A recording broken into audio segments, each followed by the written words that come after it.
ईद इसार पर सुन्नत इब्राहिमी की अदायगी बल्दिया उज़्मा Karachi Sindh solid waste management समेत टाउन्स इंतजामिया के तमाम दावे धरे के धरे रह गए। कराची के 25 तमाम ही टाउन्स में बरवक्त अलाइशों और बाकियात को ठिकाने लगाने और कचरे की मुंतकली को यकीनी बनाने में बल्दिया उज़्मा Karachi Sindh solid waste management समेत टाउन म्यूनिसिपल कॉरपोरेशन मुकम्मल तौर पर नाकाम है। शहर भर में जा बजा कचरे के अंबार, अलाइशें और जानवरों की बिखरी बाकियात इंतजामिया की नाअहली और अदम कारकर्दगी की कहानी सुना रही है। शहरी कहते हैं गंदगी और गलाजत से पूरा शहर आलूदा और ताफुन ज़दा हो गया है, जिससे जानलेवा बीमारियां फूटने का खदशा भी बढ़ गया है।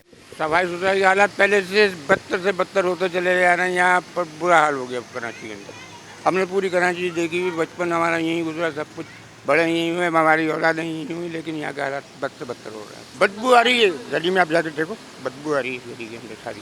ताफुन की बात तो ये है कि आपके सामने गली गली में जो ताफुन फैल रहा है, कोई सफाई सुथराई का ये काम हो ही नहीं रहेगा।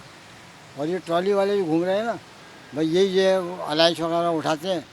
बाकी गाड़ियाँ जो है, गाड़ी है कोई इक्का दुक्का है, वो भाई बाई चांस आ जाती है, वो अपना अगर मिल जाती है तो उठा के ले जाते हैं। उससे पहले वो ट्राली वाला लेके जा रहा है।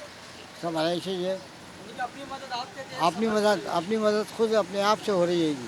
बीमारी का जो खदशा तो अपने आप ही बढ़ रहा है। जब गंदगी जो फैलेगी,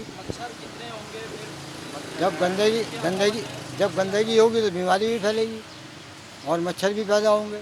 सफाई सुथराई के लिहाज से बहुत वो है, यानी जगह जगह गंदगी पड़ी हुई है, आराइशें पड़ी हुई हैं। वो उठाने आ रहे हैं लेकिन गंदगी वही अभी तक पड़ी हुई है। बदबू बहुत ज़्यादा हो गई है और मच्छर पैदा हो रहा है। इंतजामिया की सुस्ती नाअहली वाला मामला सिर्फ यहीं तक महदूद नहीं, बल्कि शहर भर की तमाम अंदरूनी और मरकजी गलियां भी खून में लथपथ और आलूदा हैं, जहां इंतजामिया की जानिब से जरासीम कश स्प्रे और चूने के छिड़काव भी जबानी कलामी वादों तक ही महदूद हैं। कैमरामैन तारिक अशफाक के साथ Hafeez Ansari, metro one news, Karachi. Metro one news, हर पल की खबर।